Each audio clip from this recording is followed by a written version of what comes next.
Hello and welcome to this session of PYQs and इस session के अंदर हम क्वेश्चंस डिस्कस करेंगे न्यूक्लियर फिजिक्स के। एंड होपफुली जितने भी मैं आप लोगों के साथ क्वेश्चन डिस्कस करता हूं, कितने भी क्वेश्चंस आपको कराता हूं, वो आपको अच्छे से समझ आते होंगे। तो चलिए स्टार्ट करते हैं। पहला जो क्वेश्चन हमें शो हो रहा है स्क्रीन पर, उसमें बोला गया है what was achieved by the discovery of W and Z intermediate vector bosons. तो W और Z इंटरमीडिएट वेक्टर बोसोन्स की जो डिस्कवरी हुई थी उससे हमें क्या प्राप्त हुआ। तो पहला ऑप्शन है, देखो सबसे पहले तो W प्लस माइनस बोसोन्स की बात करें या Z जो नॉट बोसोन्स होते हैं वो वीक इंट्रैक्शन में होते हैं, इलेक्ट्रोमैग्नेटिक वीक इंट्रैक्शन को बताते हैं। तो जहां पर भी इलेक्ट्रोमैग्नेटिक वीक इंट्रैक्शन लिखा है उसको चूज करो और बाकी सब कैंसिल हो जाएंगे। तो न्यूक्लियर फोर्स इससे नहीं निकला था, प्रोटॉन विल डिले ये इससे नहीं पता लगा था, ग्रेविटेशनल न्यूक्लियर फोर्स का कोई कनेक्शन नहीं है। तो electroweak unification was verified. तो हमारे पास जो सही आंसर है वो क्या आ जाएगा, डी आ जाएगा। Next, according to nuclear shell model what is the proton configuration for nuclide 2713 AL। तो 27 AL और 13 ये हमारे पास लिखा हुआ है। तो यहाँ पर नंबर ऑफ प्रोटॉन्स जो हैं वो है 13 और नंबर ऑफ न्यूट्रॉन्स जो हैं वो हो जाएंगे 14। अब हम ग्राउंड स्टेट जो निकालते हैं वो किससे निकालते हैं, लास्ट ऑड जो प्रोटॉन हो या न्यूट्रॉन हो उससे निकालते हैं। तो इस जो ऑड है वो हमें लेना है। तो ऑड कौन हो गया, यहाँ पर प्रोटॉन हो गया, तो इसका कॉन्फ़िगरेशन लिखना है। तो इसका कॉन्फ़िगरेशन कैसे लिखेंगे, 1s 1/2 और फिर ये लिखा जाएगा 1p 3/2, यहाँ लिखा जाएगा 1p 1/2 और एक बनेगा इसका 1d और 5/2। तो इसके अंदर नंबर ऑफ इलेक्ट्रॉन्स आ जाएंगे 2, इसके अंदर 4, इसके अंदर 2, तो 4 और 2 6 और 2 8, टोटल कितने 13। तो यहाँ पर कितने आ जाएंगे 5। ठीक है, तो ये लास्ट ऑड इलेक्ट्रॉन्स जो आ गए वो किसके अंदर आ गए, इसके अंदर आ गए। तो ग्राउंड स्टेट हमने किससे निकाला, इससे निकाला जो ऑड है। तो यहाँ पर हमारे पास जो करेक्ट आंसर हो जाएगा वो 1s 1/2, ये 1 होगा, यहाँ पर 1 होगा, यहाँ पर भी 1 होगा और यहाँ पर भी 1 होगा। तो सही आंसर हमारे पास कौन सा आ जाएगा, डी आ जाएगा। ठीक है, तो राइट आंसर हमारे पास क्या आ जाएगा, डी। नेक्स्ट क्वेश्चन पे आ जाइए। नेक्स्ट क्वेश्चन में है a positive kaon has a rest mass of 494 mega electron volt per coulomb square, where as a proton has rest mass, proton और केओन का रेस्ट मास दिया हुआ है। केओन की टोटल एनर्जी इक्वल है किसके, प्रोटॉन के रेस्ट मास एनर्जी के। The speed of kaon is mostly nearly. तो सबसे पहले तो गिवन है E K is equals to E P. अब यहाँ पर हम रिलेटिविटी वाला फॉर्मूला लगा लेंगे, तो एम सी स्क्वायर और यहाँ पर क्या हो जाएगा एम पी सी स्क्वायर। ठीक, तो इसको मैं क्या लिख लूँगा, इसको लिख लूँगा एम गामा एम, है ना। गामा का मतलब हो गया लॉरेंस ट्रांसफॉर्मेशन फैक्टर, तो ये हो जाएगा गामा एम के, ये सी स्क्वायर और एम पी सी स्क्वायर। तो सी स्क्वायर से सी स्क्वायर कैंसिल हो गया, तो यहाँ से गामा की वैल्यू कितनी आएगी, एम पी अपॉन एम के। अब mass of rest mass of proton कितना दिया है, रेस्ट मास ऑफ प्रोटॉन है 938। तो ये कितना हो जाएगा, गामा इक्वल्स टू ये हो गया 938 अपॉन ये कितना हो जाएगा 494। तो इसको जब हम सॉल्व करेंगे तो हमारे पास आंसर आएगा 1.899। ठीक है, क्या आंसर आ जाएगा, 1.899 इसका आंसर आ जाएगा। उसके बाद इस गामा को सॉल्व करना है, तो गामा को सॉल्व करेंगे तो क्या लिखा जाएगा, 1/√1 minus V square upon C square और ये हो गया 1.899।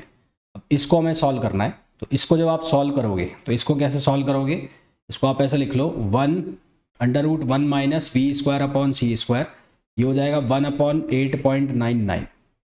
ठीक है, अब इसको सॉल्व कर लो, तो यहाँ से v की जो वैल्यू, इसको सॉल्व करना है तुम्हें, v की वैल्यू निकल के आएगी 0.85c। तो आंसर जो आपके पास आ जाएगा वो कौन सा आ जाएगा, डी आ जाएगा। नेक्स्ट क्वेश्चन पे आ जाइए। The 3 natural radiations in order from most penetrating to least penetrating. Most penetrating कौन होगा, हमारे पास अगर गामा बीटा अल्फा लिखा है तो गामा सबसे ज़्यादा पेनेट्रेटिंग होगा, गामा। उसके बाद कौन होगा, बीटा, और सबसे कम पेनेट्रेटिंग कौन होगा, अल्फा।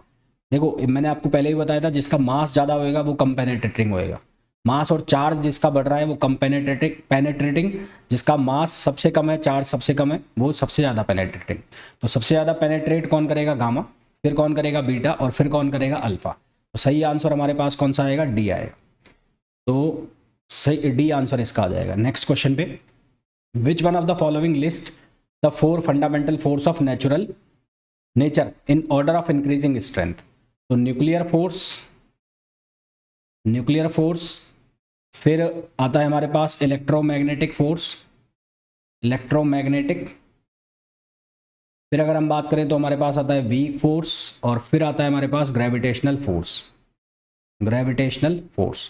तो न्यूक्लियर फोर्स की स्ट्रेंथ, रिलेटिव स्ट्रेंथ की बात हो रही है, रिलेटिव स्ट्रेंथ। तो relative strength of nuclear force 1, electromagnetic की 10 पावर -2, वीक इंट्रैक्शन की 10 पावर -13, और जो ग्रेविटेशनल है ये कितना हो जाएगा 10 power -38।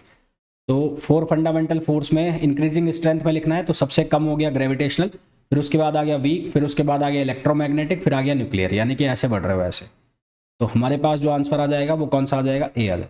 Next, which of the following interaction is weakest. तो ये पहले वाला क्वेश्चन है, उसी का ही रेप्लिका है। तो इसमें वीकेस्ट कौन सा है, तो वीकेस्ट कौन सा हो जाएगा, ग्रेविटेशनल इंट्रैक्शन जो है वो वीकेस्ट हो जाएगा। ग्लेमैन निजीमा फॉर्मूला फॉर क्वार्क। तो इसका जो फॉर्मूला होता है Q इक्वल्स टू वो लिखा जाता है I3 प्लस 1/2, फिर ये लिखा जाता है B plus S plus C plus T plus B। ये T है, T, ये जो लिखा हुआ है ये लिखा हुआ है T, T प्लस B।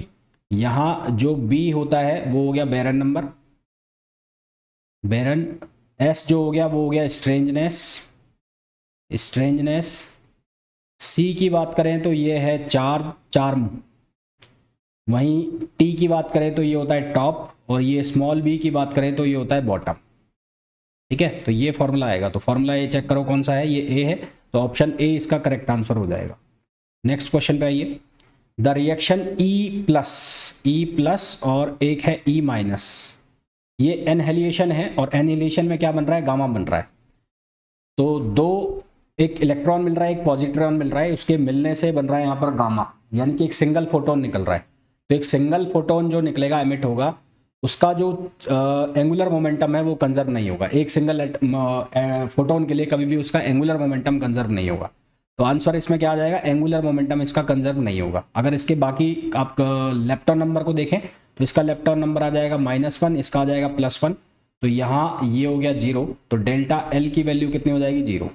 इसी तरह से इसका चार्ज कंजर्वेशन आप देखें तो ये हो जाएगा प्लस और ये हो जाएगा माइनस, बस यहाँ पर 0 है तो ये डेल्टा Q भी 0 हो जाएगा। तो इसका लेप्टॉन नंबर, लीनियर मोमेंटम, ये सब कंजर्व हो जाएंगे। चार्ज जो है वो कंजर्व होगा इसका, पर एंगुलर मोमेंटम इसका कंजर्व नहीं होगा, है ना।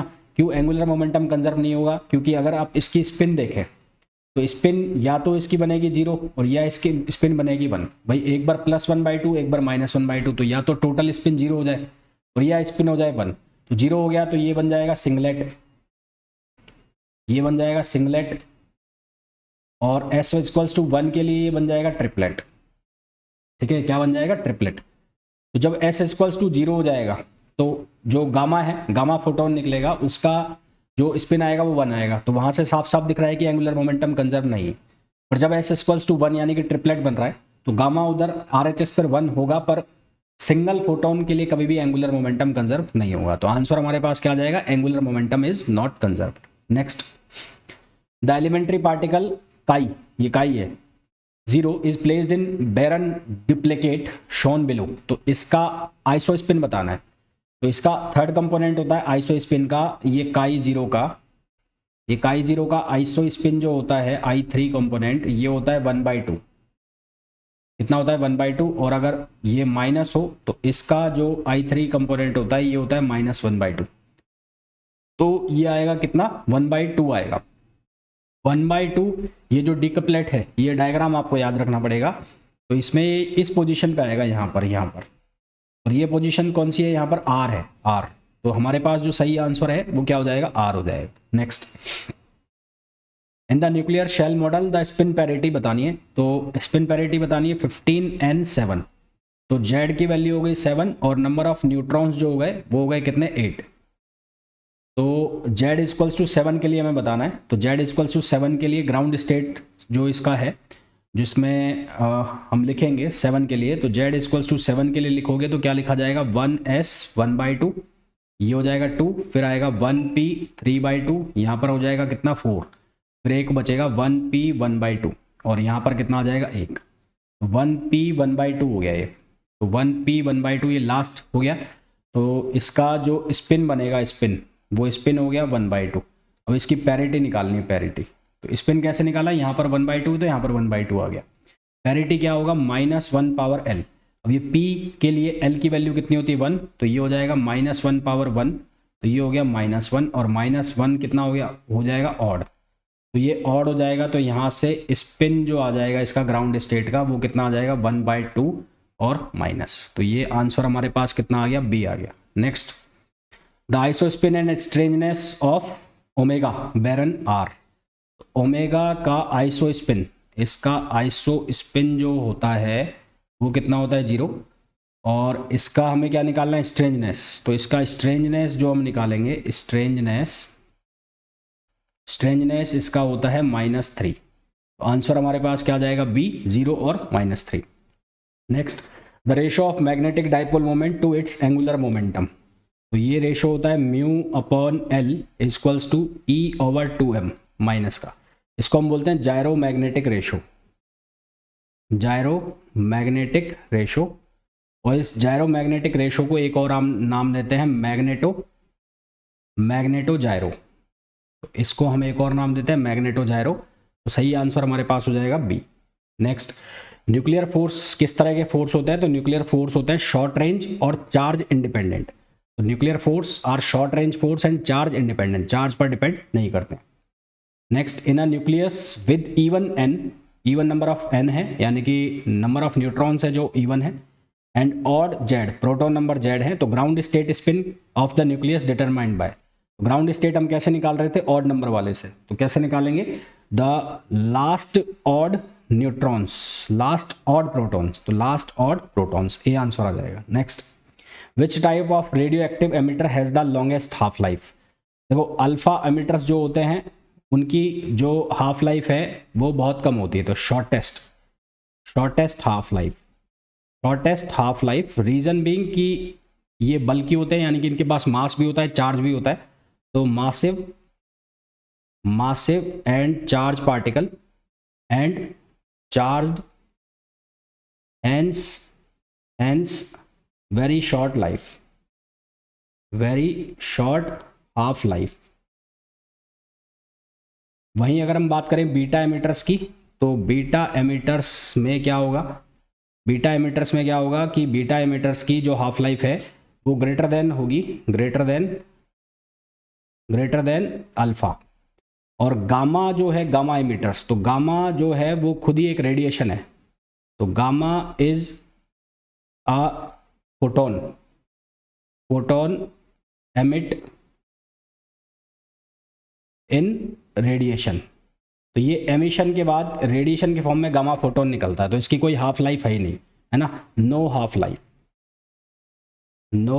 लाइफ, तो गामा की तो कोई हाफ लाइफ है ही नहीं।